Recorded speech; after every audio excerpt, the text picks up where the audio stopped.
Então, primeiramente, obrigado pelo convite. É um prazer estar aqui na Companhia do Sono, são meus parceiros e fico muito feliz de poder estar aqui trazendo conteúdo de qualidade, que muito mais de uma questão de alimentação ou sono, a gente está falando de saúde e de longevidade.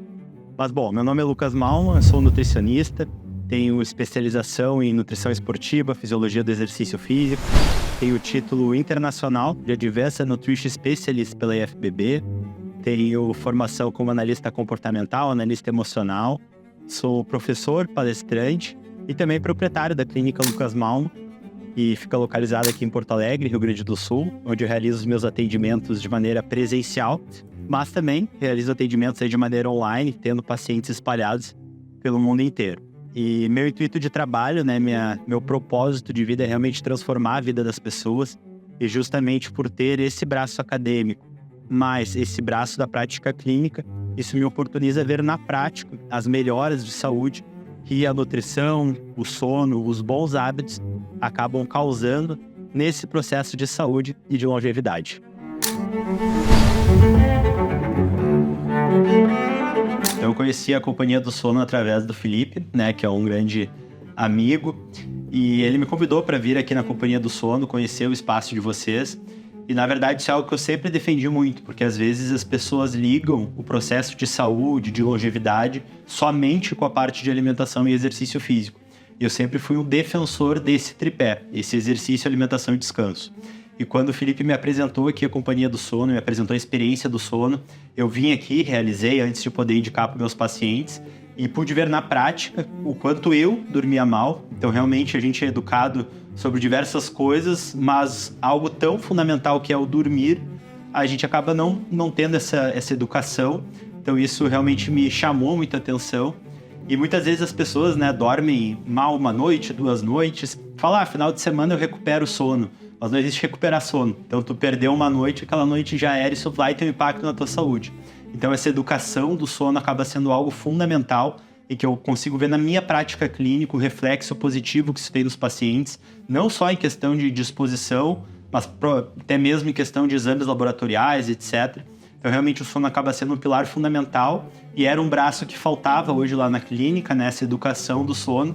E então, aí, graças a Deus, conheci o Felipe, que pôde estreitar os laços e hoje contar aí com a parceria da Cedo Sono.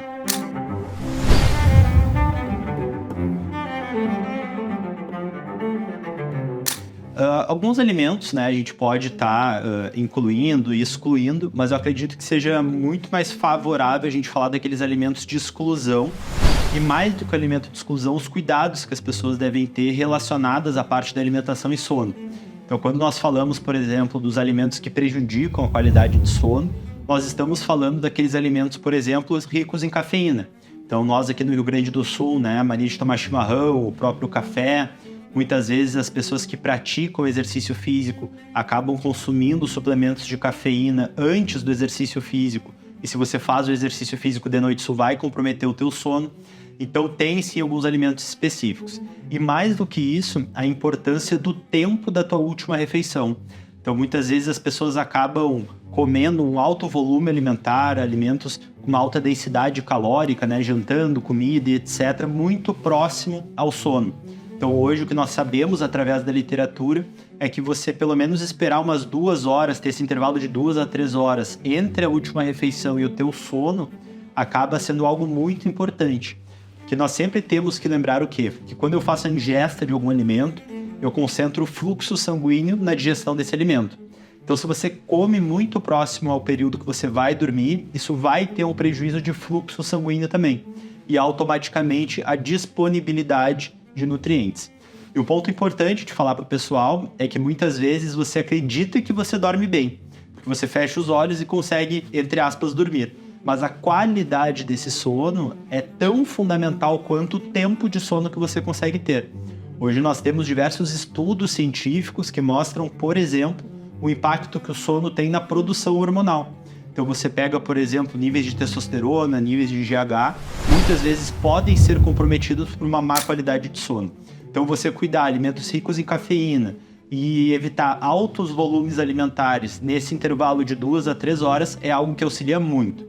Mas claro, tem pessoas que sentem muita fome antes de dormir, precisam comer alguma coisa, Aí entra como uma ótima estratégia, por exemplo, a suplementação alimentar. Então você pode, por exemplo, tomar ali o whey protein, que é uma proteína de alto valor biológico, mas que tem uma digestibilidade muito rápida. Então teu corpo absorve isso de maneira mais facilitada. Então, se você é esse caso de pessoas que realmente sentem a necessidade, sentem muita fome de noite, tudo são estratégias. Por isso a importância de você entender todos os pilares de saúde para ter a melhor tomada de decisão.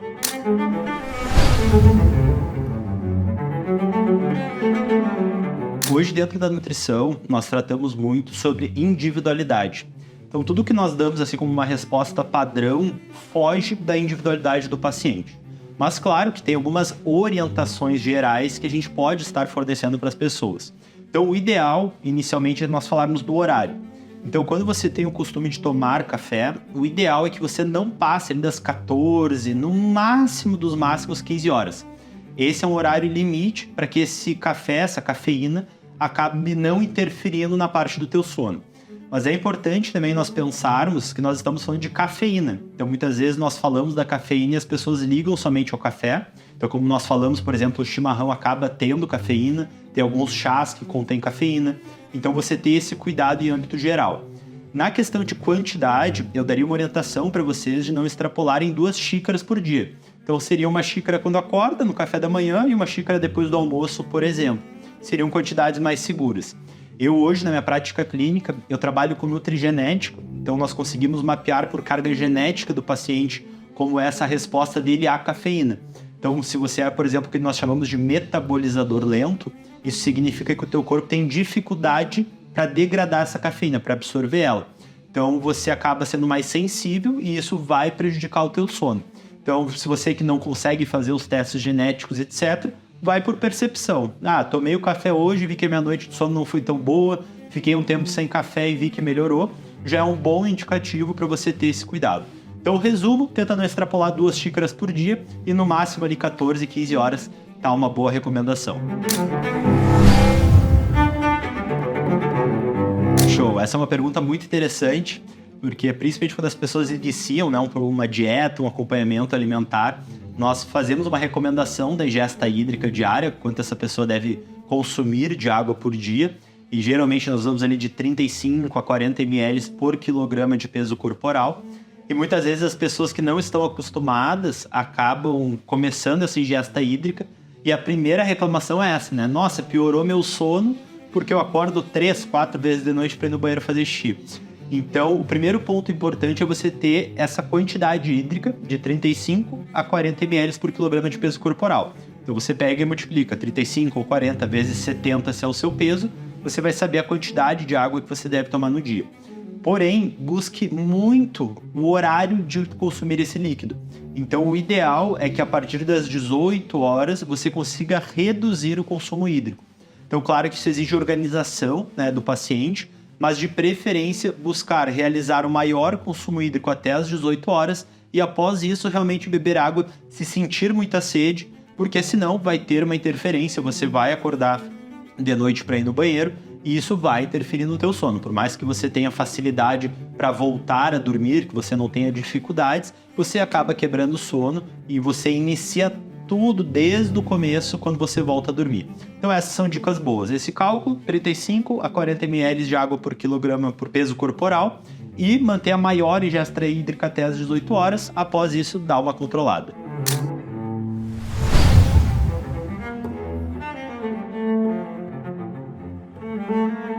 Para responder essa pergunta, a gente vai pensar junto aqui numa analogia.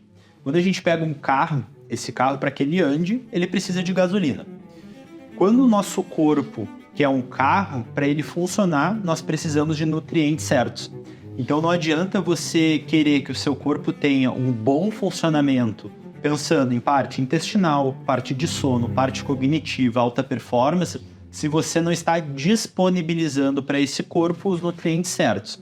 Então, com certeza, a alimentação ela tem um reflexo direto, tanto na parte cognitiva, como na parte de alta performance. Então, você ter uma alimentação rica em antioxidantes, uma alimentação com bom controle glicêmico. Hoje, o que nós sabemos através de estudos é que você se manter em déficit calórico, você consumir menos calorias do que você gasta, te proporciona mais longevidade, você ter uma boa qualidade de sono, tudo isso faz parte dos bons pilares de saúde e um bom pilar de um poder cognitivo.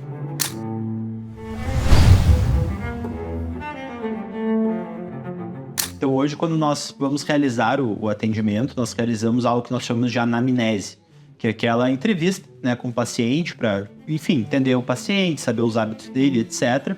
E nas reconsultas nós também temos uma anamnese de reconsulta. Então um dos pontos que eu mais realmente entro com o paciente é sobre o sono. Então é importante nós entendermos, né, como é que funcionam os teus horários de sono, como é que funciona a tua qualidade de sono, se a pessoa se sente disposta ou não. Então hoje nós temos também diversos estudos científicos que mostram que as pessoas que, por exemplo, trabalham de noite e não dormem, elas vivem menos, a expectativa de vida é menor. Então o sono ele tem um reflexo direto na longevidade. Outro ponto importante do sono, o sono ele é um forte modulador de hormônios ligados à fome. Então eu tenho certeza que você que está em casa assistindo, se você parar para pensar, muito provavelmente as noites que você dorme mal, você acaba sentindo mais fome no outro dia. E geralmente essa fome é por alimentos mais palatáveis, então alimentos que não são tão saudáveis. Então essa investigação do sono acaba sendo fundamental até para entender a aderência do paciente. Então se eu tenho um paciente, por exemplo, que dormiu mal ao longo de um mês e vem na consulta, eu tenho já que esperar que esse paciente não vai apresentar resultados tão satisfatórios e que esse paciente realmente vai ter comprometido aquele período de saúde. E claro, nós sabemos que hoje no mundo que nós vivemos, né, a gente não consegue dormir 100% todas as noites, mas é importante você ter essa meta, buscar ter uma boa qualidade de sono, porque isso impacta desde a parte hormonal, a parte de fome, a parte do seu dia seguinte, o seu rendimento de exercício físico. Então essa investigação nós fazemos através dessas perguntas que nós conseguimos aí identificar diversos dados que nos auxiliam na conduta dietoterápica. Bom, pessoal, então agradecer novamente o convite, foi um prazer imenso ter estado aqui com vocês, batendo esse papo. E não se esqueçam da importância realmente que tem o sono nessa questão de saúde, de longevidade. Muitas vezes as pessoas linkam a nutrição somente a uma questão de emagrecimento, ganho de massa muscular, mas muito mais do que isso, quando nós falamos de nutrição, de saúde, nós estamos falando de longevidade, e não só longevidade, mas uma longevidade de qualidade. Então você pode ter certeza que o sono acaba sendo um pilar fundamental para que você tenha uma vida de longevidade, de qualidade.